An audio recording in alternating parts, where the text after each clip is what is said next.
In fact, ang regional director ng PNP, kasama ang regional director ng Bangsamoro ng COMELEC, ay nagre-recommend na ilagay yung buong probinsya ng Maguindanao North sa COMELEC control. Sa halip na ang bayan lang ng Dato Udin Sinsuat sa Maguindanao del Norte, ang inisyal na inirekomenda ng Commission on Elections na isailalim sa COMELEC control, may rekomendasyon ang Philippine National Police at ang kanilang regional director sa BARM na ang buong probinsya na ng Maguindanao del Norte ang ilagay sa COMELEC control. Paliwanag ni Chairman George Erwin Garcia, naniniwala siyang may nakikita ang PNP at ang kanilang local COMELEC office na dahilan para rito. Ngunit upang malaman ang posisyon ng ibang miyembro ng COMELEC and Bank, kasama ito sa kanilang tatalakayin bukas. May mga implikasyon din ito tulad ng apektado ang galaw ng mga residente. Maraming tropa ng gobyerno ang ilalagay at ang COMELEC ang pansamantalang hahawak sa pamumuno sa local government units. Kinakailangan namin yung recommendation din ng ating Committee on Ban on Firearms and Security Concern.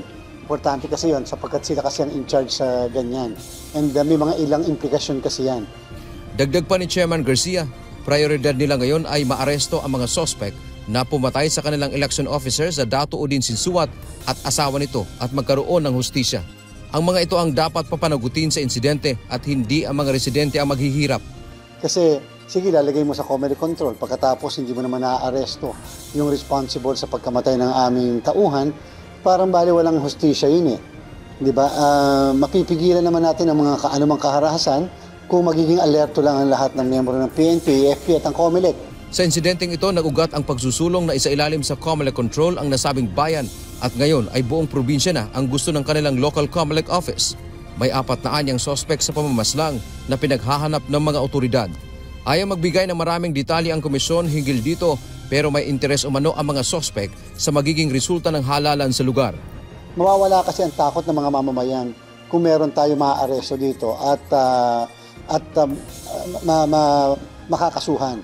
Samantala, wala pa anyang desisyon ang COMELEC kung mga pulis ang magsisilbing electoral board sa Abra sa darating na eleksyon. Bagamat mahigpit na minomonitor ng COMELEC ang nasabing lugar dahil sa napaulat na mga insidente ng karahasan.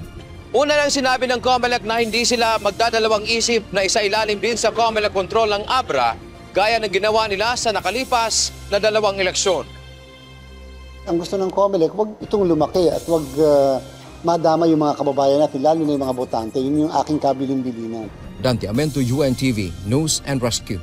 Diyos ang aming sandigan, serbisyo publiko ang aming pinahahalagahan.